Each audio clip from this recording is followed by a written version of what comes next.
ನಮಸ್ಕಾರ. ಒಂದು ಕ್ಷಣ ಯೋಚನೆ ಮಾಡಿ. ನಾವು ಮನುಷ್ಯರು ಜಗತ್ತನ್ನ ನೋಡೋ ಹಾಗೆ, ಅದನ್ನ ಅರ್ಥ ಮಾಡ್ಕೊಳ್ಳೋ ಹಾಗೆ ಟೆಕ್ನಾಲಜಿ ಕೂಡ ನೋಡಕ್ ಸಾಧ್ಯನಾ? ಹೌದು, ಖಂಡಿತ ಸಾಧ್ಯ. ಇವತ್ತು ನಾವು ಮಾತಾಡಕ್ ಹೊರಟಿರೋದು ಇದೇ ಒಂದು ಅದ್ಭುತ ವಿಷಯದ ಬಗ್ಗೆ. ಅದೇ ಕಂಪ್ಯೂಟರ್ ವಿಷನ್. ಸರಿ, ಹಾಗಿದ್ರೆ ಶುರು ಮಾಡೋಣ.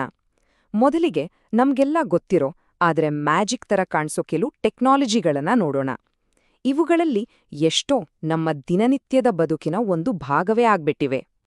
ನಾವು ಇನ್ಸ್ಟಾಗ್ರಾಮ್ನಲ್ಲಿ ಬಳಸೋ ಆ ಫನ್ನಿ ಫಿಲ್ಟರ್ಗಳಿಂದ ಹಿಡಿದು ಆಕ್ಸಿಡೆಂಟ್ ಆಗದ ಹಾಗೆ ನೋಡ್ಕೊಳ್ಳೋ ಸ್ಮಾರ್ಟ್ ಕಾರ್ಗಳವರೆಗೆ ಈ ಎಲ್ಲ ಟೆಕ್ನಾಲಜಿಗಳಿಗೂ ಒಂದು ಕಾಮನ್ ಪವರ್ ಇದೆ. ಅದೇನ್ ಗೊತ್ತಾ?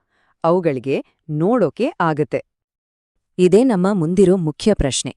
ಒಂದು ಮಷಿನ್ಗೆ ನೋಡುವ ಶಕ್ತಿ ಕೊಡೋದು ಅಂದ್ರೆ ಹೇಗೆ? ಸುಮ್ನೆ ಒಂದು ಕ್ಯಾಮ್ರಾ ಇಟ್ಬಿಟ್ರೆ ಸಾಕಾಗತ್ತಾ? ಅಥವಾ ಅದ್ರ ಹಿಂದೆ ಇನ್ನೂ ಏನಾದ್ರೂ ಇದೆಯಾ? ಇದಕ್ಕೆ ಉತ್ತರ ಸಿಗೋದು ಆರ್ಟಿಫಿಷಿಯಲ್ ಇಂಟೆಲಿಜೆನ್ಸ್ ಅಥವಾ ಕೃತಕ ಬುದ್ಧಿಮತ್ತೆಯ ಒಂದು ಅದ್ಭುತ ಲೋಕದಲ್ಲಿ. ಅದನ್ನೇ ಕಂಪ್ಯೂಟರ್ ವಿಷನ್ ಅಂತ ಕರೆಯೋದು. ಇದು ಬರೀ ಯಂತ್ರಗಳಿಗೆ ಕಣ್ಣು ಕೊಡೋದಲ್ಲ, ಬದಲಿಗೆ ನೋಡಿದ್ದನ್ನ ಅರ್ಥ ಮಾಡ್ಕೊಳ್ಳೋ ಒಂದು ಮೆದುಳನ್ನ ಕೂಡ ಕೊಡುತ್ತೆ. ಸಿಂಪಲ್ ಆಗಿ ಹೇಳೋದಾದ್ರೆ, ಫೋಟೋ ಮತ್ತು ವಿಡಿಯೋಗಳನ್ನ ನೋಡಿ ಅದರಲ್ಲಿ ಏನಿದೆ ಅಂತ ಅರ್ಥ ಮಾಡ್ಕೊಳ್ಳೋದನ್ನ ಕಂಪ್ಯೂಟರ್ಗಳಿಗೆ ಕಲಿಸೋ ವಿಜ್ಞಾನವೇ ಇದು. ಅಂದ್ರೆ ಇದು ಬರೀ ಒಂದು ಇಮೇಜ್ ನೋಡೋದಲ್ಲ, ಅದರಲ್ಲಿ ಏನಿದೆ ಅಂತ ನಿಜವಾಗ್ಲೂ ಅರ್ಥ ಮಾಡ್ಕೊಳ್ಳೋದು. ಸರಿ, ಇಲ್ಲಿ ಒಂದು ಬಹಳ ಮುಖ್ಯವಾದ ವ್ಯತ್ಯಾಸವನ್ನ ನಾವು ಗಮನಿಸಬೇಕು. ನೋಡಿ, ಕಂಪ್ಯೂಟರ್ ವಿಷನ್ ಮತ್ತು ಇಮೇಜ್ ಪ್ರೊಸೆಸಿಂಗ್ ಎರಡೂ ಒಂದೇ ಅಂತ ಅಂದ್ಕೊಂಡ್ರೆ ಅದು ತಪ್ಪು. ಇಮೇಜ್ ಪ್ರೊಸೆಸಿಂಗ್ ಅಂದ್ರೆ ಏನು? ಅದು ಜಸ್ಟ್ ಒಂದು ಫೋಟೋನ ಬ್ರೈಟ್ನೆಸ್ ಜಾಸ್ತಿ ಮಾಡೋದು ಅಥವಾ ಕಲರ್ ಸರಿ ಮಾಡೋದು ಅಷ್ಟೇ. ಆದ್ರೆ ಕಂಪ್ಯೂಟರ್ ವಿಷನ್ ಇದೆಯಲ್ಲ, ಅದು ಅದಕ್ಕಿಂತ ಒಂದು ಹೆಜ್ಜೆ ಮುಂದೆ. ಅದು ಆ ಫೋಟೋದಲ್ಲಿ ಏನಿದೆ ಅಂತ ಅರ್ಥ ಮಾಡ್ಕೊಳ್ಳಕ್ಕೆ ಪ್ರಯತ್ನ ಪಡುತ್ತೆ. ಹಾಗಾದ್ರೆ ಒಂದು ಕಂಪ್ಯೂಟರ್ ಹೇಗೆ ನೋಡುತ್ತೆ ಅಂತ ಅರ್ಥ ಮಾಡ್ಕೋಬೇಕಂದ್ರೆ ನಾವು ಒಂದು ಇಮೇಜ್ನ ಅದರ ಬೇಸಿಕ್ ಯೂನಿಟ್ಗೆ ಅಂದ್ರೆ ಮೂಲ ಘಟಕಕ್ಕೆ ಇಳಿಬೇಕು. ಪ್ರತಿಯೊಂದು ಡಿಜಿಟಲ್ ಫೋಟೋ ಕೂಡ ಪಿಕ್ಸೆಲ್ ಅನ್ನೋ ಸಣ್ಣ ಸಣ್ಣ ಚುಕ್ಕೆಗಳಿಂದ ಆಗಿರುತ್ತೆ. ನಾವು ಸ್ಕ್ರೀನ್ ಮೇಲೆ ನೋಡೋ ಪ್ರತಿಯೊಂದು ದೃಶ್ಯವೂ ಈ ಪುಟ್ಟ ಚುಕ್ಕೆಗಳಿಂದಾನೇ ರೂಪುಗೊಂಡಿರೋದು. ಒಂದು ಇಮೇಜ್ನಲ್ಲಿ ಎಷ್ಟು ಜಾಸ್ತಿ ಪಿಕ್ಸೆಲ್ಗಳಿರುತ್ತವೋ ಅದರ ಕ್ವಾಲಿಟಿ ಅಷ್ಟು ಚೆನ್ನಾಗಿರುತ್ತೆ.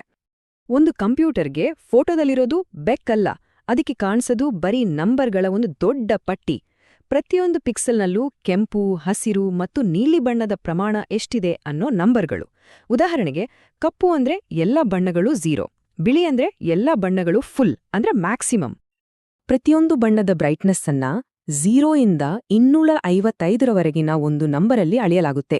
ಯಾಕೆ 255 ಅಷ್ಟೇ? ಯಾಕೆಂದ್ರೆ ಕಂಪ್ಯೂಟರ್ಗಳು 8 ಬಿಟ್ ಇನ್ಫಾರ್ಮೇಷನ್ ಬಳಸ್ತವೆ ಮತ್ತು 8 ಬಿಟ್ಗಳಲ್ಲಿ ಒಟ್ಟು 256 ಬೇರೆ ಬೇರೆ ಕಾಂಬಿನೇಷನ್ಗಳನ್ನ ಮಾತ್ರ ತೋರ್ಸೋಕೆ ಸಾಧ್ಯ.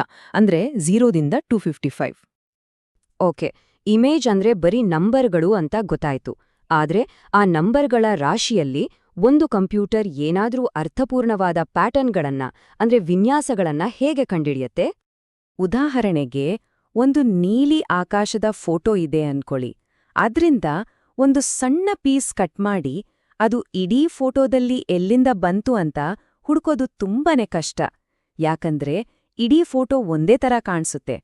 ಕಂಪ್ಯೂಟರ್ಗೂ ಕೂಡ ಇದೇ ಪ್ರಾಬ್ಲಮ್ ಆಗುತ್ತೆ. ಆದ್ರೆ ಒಂದು ಬಿಲ್ಡಿಂಗ್ನ ಮೂಲೆ ಅಂದ್ರೆ ಕಾರ್ನರ್ ಇದೆಯಲ್ಲ, ಅದು ಒಂದು ಗುಡ್ ಫೀಚರ್. ಯಾಕಂದ್ರೆ ಅದು ಯುನೀಕ್ ಆಗಿರುತ್ತೆ. ಅಲ್ಲಿರೋ ಪ್ಯಾಟರ್ನ್ ಬೇರೆಲ್ಲೂ ರಿಪೀಟ್ ಆಗಲ್ಲ. ಹಾಗಾಗಿ ಒಂದು ಅಲ್ಗಾರಿದಮ್ಗೆ ಅದರ ಜಾಗವನ್ನ ಪಕ್ಕಾ ಅಂತ ಗುರ್ತಿಸೋದು ತುಂಬಾನೇ ಸುಲಭ. ಈ ತರದ ಫೀಚರ್ಗಳನ್ನ ಸಿಸ್ಟಮ್ಯಾಟಿಕ್ ಆಗಿ ಹುಡುಕೋಕೆ ಕಂಪ್ಯೂಟರ್ಗಳು ಕನ್ವಲ್ಯೂಷನ್ ಅನ್ನೋ ಒಂದು ಪ್ರೋಸೆಸ್ ಬಳಸ್ತವೆ. ಇದು ಒಂದು ಸ್ಪೆಷಲ್ ಮ್ಯಾಗ್ನಿಫೈಯಿಂಗ್ ಗ್ಲಾಸ್ ತರ ಇಡೀ ಇಮೇಜನ್ನ ಸ್ಕ್ಯಾನ್ ಮಾಡಿ ಇಂಪಾರ್ಟೆಂಟ್ ಜಾಗಗಳನ್ನ ಗುರ್ತಿಸುತ್ತೆ. ಇದು ಹೇಗೆ ಕೆಲಸ ಮಾಡುತ್ತೆ ಅಂದ್ರೆ, ಇಮೇಜ್ ಮೇಲೆ ಕರ್ನಲ್ ಅನ್ನೋ ಒಂದು ಸಣ್ಣ ಸ್ಟೆನ್ಸಿಲ್ ಇಟ್ಟು ಅದನ್ನ ಇಡೀ ಇಮೇಜ್ ಮೇಲೆ ನಿಧಾನವಾಗಿ ಜಾರಿಸ್ತಾ ಹೋಗುತ್ತೆ. ಆ ಸ್ಟೆನ್ಸಿಲ್ ಕಾರ್ನರ್ ಅಥವಾ ಲೈನ್ಸ್ ತರಹದ ನಿರ್ದಿಷ್ಟ ಆಕಾರಗಳನ್ನ ಹುಡುಕುತ್ತೆ. ಎಲ್ಲೆಲ್ಲಿ ಆ ಆಕಾರ ಸಿಗುತ್ತೋ ಅದನ್ನ ಫೀಚರ್ ಮ್ಯಾಪ್ ಅನ್ನೋ ಒಂದು ಹೊಸ ನಕ್ಷೆಯಲ್ಲಿ ಮಾರ್ಕ್ ಮಾಡ್ಕೊಡುತ್ತೆ. ಈ ರೀತಿ ಫೀಚರ್ಗಳನ್ನ ಪತ್ತೆ ಮಾಡೋ ಕೆಪಾಸಿಟಿ ಇದೆಯಲ್ಲ, ಇದೇ ಕಾಂಪ್ಲೆಕ್ಸ್ ವಸ್ತುಗಳನ್ನ ಗುರ್ತಿಸೋಕೆ ಕಲಿಯೋ ಬ್ರೇನ್ಗೆ ಅಡಿಪಾಯ. ಆ ಬ್ರೇನ್ ಬೇರೆ ಯಾವುದೋ ಅಲ್ಲ, ಅದೇ ಕನ್ವಲ್ಯೂಷನಲ್ ನ್ಯೂರಲ್ ನೆಟ್ವರ್ಕ್. ಒಂದು CNN ಅಂದ್ರೆ ಕನ್ವಲ್ಯೂಷನಲ್ ನ್ಯೂರಲ್ ನೆಟ್ವರ್ಕ್ ಇದೆಯಲ್ಲ, ಅದು ಒಂದು ಅಸೆಂಬ್ಲಿ ಲೈನ್ ತರ ಕೆಲಸ ಮಾಡುತ್ತೆ. ಮೊದಲನೇದು ಕನ್ವಲ್ಯೂಷನ್ ಲೇಯರ್. ಇದು ಇಮೇಜ್ ಸ್ಕ್ಯಾನ್ ಮಾಡಿ ಲೈನ್ಸ್, ಎಡ್ಜಸ್, ಕಲರ್ಸ್ ಈ ತರ ಬೇಸಿಕ್ ವಿಷಯಗಳನ್ನ ಪತ್ತೆ ಮಾಡುತ್ತೆ. ಎರಡನೇದು ರೀಲೂ ಲೇಯರ್. ಇದು ಸಿಕ್ಕಿಲೋ ಫೀಚರ್ಸ್ನಲ್ಲಿ ಯಾವುದು ಇಂಪಾರ್ಟೆಂಟ್ ಅದನ್ನು ಹೈಲೈಟ್ ಮಾಡಿ ಬೇಡವಾಡಿದ್ದನ್ನು ತೆಗೆದಾಕತ್ತೆ. ಅಂದ್ರೆ ಚಿತ್ರವನ್ನ ಇನ್ನಷ್ಟು ಕ್ಲಿಯರ್ ಮಾಡತ್ತೆ. ಮೂರನೇದು ಪೂಲಿಂಗ್ ಲೇಯರ್. ಇದು ಇಮೇಜ್ ಸೈಜ್ನ ಚಿಕ್ಕದ್ ಮಾಡತ್ತೆ, ಆದ್ರೆ ಮುಖ್ಯವಾದ ಮಾಹಿತಿಯೆಲ್ಲ ಹಾಗೇ ಇರುತ್ತೆ. ಕೊನೆಗೆ ಫುಲ್ಲಿ ಕನೆಕ್ಟೆಡ್ ಲೇಯರ್. ಇದು ಈ ಎಲ್ಲಾ ಮಾಹಿತಿನ ಒಟ್ಟು ಸೇರಿಸಿ, ಈ ಎಲ್ಲಾ ಲಕ್ಷಣಗಳು ನೋಡಿದ್ರೆ ಇದು ಬೆಕ್ಕಿನ ಚಿತ್ರ ಇರಬೇಕು ಅಂತ ಒಂದು ಫೈನಲ್ ಡೆಸಿಷನ್ ತಗೊಳುತ್ತೆ. ಹೀಗೆ ಸ್ಟೆಪ್ ಬೈ ಸ್ಟೆಪ್ ಆಗಿ ಒಂದು ಚಿತ್ರವನ್ನ ಅರ್ಥ ಮಾಡ್ಕೊಳ್ಳುತ್ತೆ. ಇದೊಂದು ಹೈರಾರ್ಕಿಕಲ್ ಪ್ರಾಸೆಸ್. ಅಂದ್ರೆ ಸಿಂಪಲ್ ಶೇಪ್ಸ್ಗಳಿಂದ ಶುರುವಾಗಿ ನೆಟ್ವರ್ಕ್ ಆತ್ಮವಿಶ್ವಾಸದಿಂದ ಇದು ಒಂದು ಬೆಕ್ಕು ಅಂತ ಹೇಳೋವರೆಗೂ ಪ್ರತಿಯೊಂದು ಲೇಯರ್ ಕೂಡ ಇನ್ನಷ್ಟು ಕಾಂಪ್ಲೆಕ್ಸ್ ಆದ ಜ್ಞಾನವನ್ನ ಕಲಿಯುತ್ತಾ ಹೋಗುತ್ತೆ. ಇಲ್ಲಿವರೆಗೂ ನಾವು ಕಲಿತ ಎಲ್ಲಾ ಕಾನ್ಸೆಪ್ಟ್ಗಳನ್ನ ಒಟ್ಟು ಸೇರಿಸಿದ್ರೆ ನಾವು ಶುರುವಿನಲ್ಲಿ ನೋಡಿದ ಮ್ಯಾಜಿಕ್ ಹಿಂದಿನ ಸೀಕ್ರೆಟ್ ಏನು ಅಂತ ಅರ್ಥ ಆಗತ್ತೆ. ಸೊ ಪಿಕ್ಸೆಲ್ಗಳಿಂದ ಪ್ಯಾಟರ್ನ್ಸ್ಗಳಿಗೆ, ಪ್ಯಾಟರ್ನ್ಸ್ಗಳಿಂದ ಪ್ರಿಡಿಕ್ಷನ್ವರೆಗೆ ಈ ಲೇಯರ್ ಬೈ ಲೇಯರ್ ಅಪ್ರೋಚ್ ಇದೆಯಲ್ಲ, ಇದೇ ಮಷೀನ್ಗಳಿಗೆ ನೋಡುವ ಶಕ್ತಿಯನ್ನ ಕೊಡೋದು. ಇವತ್ತಿನ ಮಾಡರ್ನ್ ಎಐ ವಿಷನ್ ಹಿಂದಿರೋ ರಹಸ್ಯವೇ ಇದು. ಈ ಟೆಕ್ನಾಲಜಿ ಈಗಾಗ್ಲೇ ಇಡೀ ಜಗತ್ತನ್ನೇ ಬದಲಾಯಿಸ್ತಿದೆ. ಮೆಡಿಕಲ್ ಡಯಾಗ್ನಾಸಿಸ್ ಅನ್ನ ಹೆಚ್ಚು ನಿಖರ ಮಾಡ್ತಿದೆ, ಟ್ರಾನ್ಸ್ಪೋರ್ಟೇಷನ್ ಅನ್ನ ಸೇಫ್ ಮಾಡ್ತಿದೆ.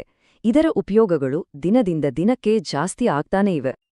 ಕೊನೆಯದಾಗಿ ಇದು ನಮ್ಮುಂದೆ ಇರೊಂದು ದೊಡ್ಡ ಪ್ರಶ್ನೆಯನ್ನ ಇಡುತ್ತೆ. ಮೆಷಿನ್ಗಳು ನೋಡೋದ್ರಲ್ಲಿ ಎಕ್ಸ್ಪರ್ಟ್ ಆದ ಹಾಗೆ ಅವು ಮುಂದೆ ಏನನ್ನ ನೋಡ್ಬೇಕು ಅಂತ ನಾವು ಬಯಸ್ಬೇಕು. ಈ ಒಂದು ಕುತೂಹಲಕಾರಿ ಪ್ರಶ್ನೆಯೊಂದಿಗೆ ಇವತ್ತಿನ ಈ ವಿಷಯ ವಿಶ್ಲೇಷಣೆಯನ್ನು ಮುಗಿಸೋಣ. ಮುಂದಿನ ಬಾರಿ ಮತ್ತೆ ಭೇಟಿಯಾಗೋಣ.